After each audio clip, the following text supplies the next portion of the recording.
What happens when the monster hunter starts questioning who the real monsters are? And for today's video, of course, we're going to have a deep dive into the character of Geralt of Rivia. Of course, there are plenty of videos out there already in the YouTube platform in which I personally cannot do it enough justice. But of course, as a fan of Geralt, as this legendary hunter of all fantasy realm and all, like, I can't give him enough justice. I can't make enough justice for his name and how much he was and always will be the White Wolf, or we know him as the Witcher of Blaviken. Of course, he's a reluctant philosopher. And so let's also have a quick mention of the source material. The Witcher books, games, and shows, all versions that have their own flavor. But the soul of Geralt stays the same throughout all of the source material, which was already mentioned and came out from maybe Netflix, maybe throughout games and on books. Geralt of Rivia was just the same character we always knew him as. He always had the same ambiguity of a character. He has always been trying to protect the innocent ones, the people who might have not really appreciated him for who he was, or whether he would have ever wanted to change and wanted to be a better man. And of course, just break down what makes him so compelling. Of course, we're gonna start with his background. Witcher, the mutated monster hunter for hire. And of course, trained at Karamoran, emotionally suppressed by design, as surely the reputation of a cold, brutal, but also known for a strange moral code. How could you not love such character? And first, when I started getting to know Geralt of Rivia even closer from just the lens of my eyes, I could really see this character was maybe even much closer to reality as we have thought of. And so the books are not only creating a character who is so interesting, but also it creates a whole ambiguity of a character. It creates a whole nother question of the real world and how he wants to really get close to his beloveds. But surely the world sees him as a freak.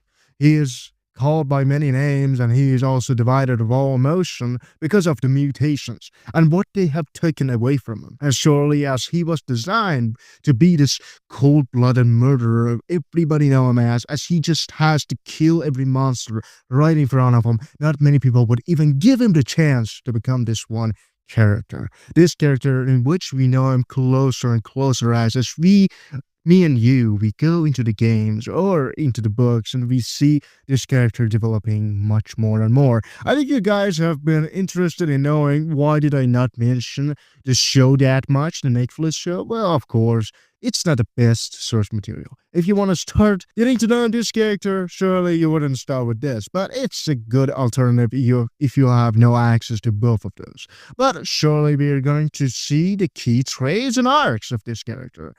Of course, a stoic but deeply emotional character such as this one does really have to recommend us more ideas of who he is, and surely doesn't show much emotion, but feels everything, every last bit of emotions deep within every human being. He feels them all, but he cannot have this expression of just showing people, because surely he does have to be this character. Of course, someone as he kills monsters for hire, you can't expect them to be all fearful, all dreadful, to be all emotional or excited. You can't see this right in front of them. Of course, it is tried to his own nature, but comes getting pulled into conflicts. You can really see this character has to stay in the middle ground wherever he goes, whether he wants to now see characters getting into some big of an argument, or maybe there are some countries getting on their nose of what or who gets the bigger piece. But surely Geralt is not a big fan of that. But it's still, when it comes to his friends, his family, people he cares about, he still gets into conflict. More so, he has this moral code, so he does not really wish to see other innocent people getting ragdolled by every powerful son of a gun. And you can really see this up close with this character. Of course, something I want to personally add, in which is my favorite bit of this character, the quiet sarcasm, hidden tenderness of his emotions, especially with Ciri and Yennefer. When you want to really see these characters and see how he contacts with them, how he has this whole contraction between characters and how he wants to speak to them, how he has nothing to do, but still it is the thing that keeps him from becoming full-on Witcher, of him being this senseless monster killer that does not do anything but getting money and then going on his way. It's very interesting that he picks people who they are very close to his heart. And so you don't really see this with much of any other character, but his friends, great and close friends with Dandelion. Of course, these two have the best chemistry ever, and if you have read the books, god dang it, it's going to be something else, man. And surely, the quote-unquote thing he says throughout the whole books or even the games in which I personally cannot do it enough justice. Evil is evil, lesser, greater, middling. Makes no difference.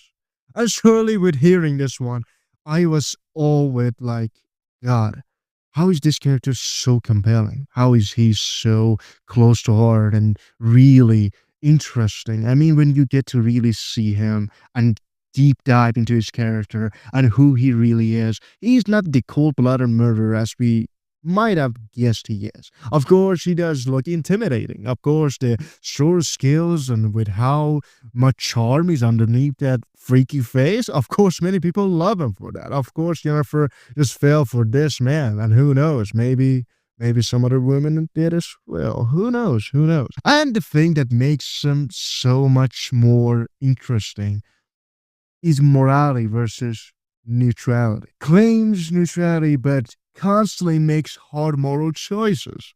I mean, throughout the whole Witcher books or the games, and throughout the whole entire evolution of this character, you see him still having this moral grayish kind of a philosophy that he really keeps close to him and close to his heart.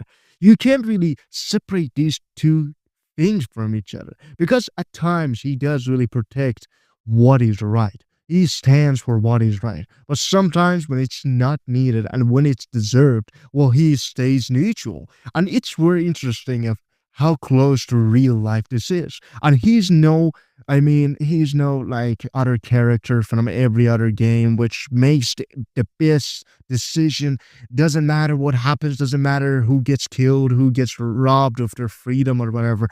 He still stands on his moral, grayish kind of philosophy. And this is so beloved as I was so fascinated by it and how often punished for doing the right thing. I mean, the Blaviken is a perfect example throughout the books, throughout his journey, and how he became the well-known Witcher of Blaviken. And so many people have feared him for it. So many people have punished him for it. So many people will still call him as this name, even though he is himself cannot really redeem himself anymore. He tries to, but again, how could he expect the world to forgive you when you're well known for a bloody murderer? For someone who doesn't have no emotion, for someone who just gets his coin and just gets going by. And of course, one thing, Gwent is also on the table. Surely you can still play Gwent and no one would bother you. Surely, before every conversation, you can start a dialogue with, let's play Gwent.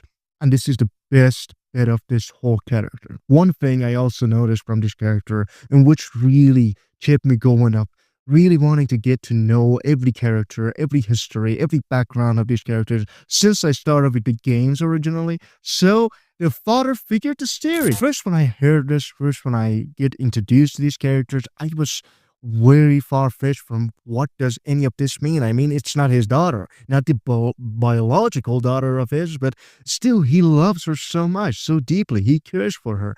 And the only thing maybe in his mind is to how to protect her, how to wish her the best thing, how to guide her, and not to be all ragdolling her or how to be just controlling and 24/7 trying to make decisions over her and not to let her do her own thing. I mean, it's just crazy how they nailed these two characters. Huge shift in his arc goes from lone wolf to protector of Ciri. I mean, me personally, when I just got to know this character, I knew that he had a shift of character. Surely when he started as the White Wolf, no one would have guessed he would be a father figure to such kid who is like interdimensional powerful, who is like, God knows how powerful she could be. And so it is so beautiful to see how his relationship with Ciri shows his emotional depths as well. I mean, this character surely has sometimes been very cold to many characters, but you can't deny the fact that he was always beloved and he was always caring to Ciri. specifically to Ciri. Witchers are supposed to feel, but Geralt, he chooses to. And this is what makes him the best Witcher of this whole entirety of the books, of the shows, of whatever you want to call it, whatever comes next, whatever games installment there. Of course, The Witcher 4 is going to be coming very soon, maybe next year, maybe the second year. Who knows? Who knows whatever's going to happen. But me personally, I am hyped and I cannot get enough of it. And an outsider complex of a character such as Geralt does really make him even more compelling. Never fully accepted by humans nor non-humans. I mean, how could you blame him? Surely both sides hate him. Surely both sides are feared of him. Surely both sides think he has nothing going on but killing and going on spreading fear. And so he's not always this kind of character. And we see him as how they treat him as a freak. Even though he protects these people, he is going out doing what it takes, sacrificing himself, throwing himself in the fire. But still, they choose to not give a damn. They are like, well, you did your job. Now get going. We won't appreciate you. We won't even say thanks. And I mean, you just did what you had to do. You were born for this. Since the day you were born, you were supposed to do this. I mean, this is the saddest thing of the whole entire books and of the games. And this dialogue in between Geralt and one of his friends and how these two are talking and how they're sitting right in front of the fire. And then there's this whole idea of him becoming someone else, of him becoming another character, of him maybe he wanted to start fresh and in a new body, and even if he did, he wanted to become someone other than a Witcher. I think this is the closest to his character. And let's see why Geralt matters. He challenges the fantasy of hero archetype. The destiny-driven character is now only chooses to resist fate, and how could you not love this character? Of him resisting against fate and what comes next, of him wanting to fight even if it would take everything from him. This is the character we would all want to see. This is how the interpretations of this character have to maybe create an image around. I mean, I don't see how the show with Henry Cavill, as they have just fired him, I mean, he maybe have resigned himself, who knows, but the thing is, it was not so close to the original character. And I didn't really see much of a compelling archetype of this one self-driven character, and this is really sad, to be honest, and offers a lens into more complexity. Sometimes there isn't a right answer.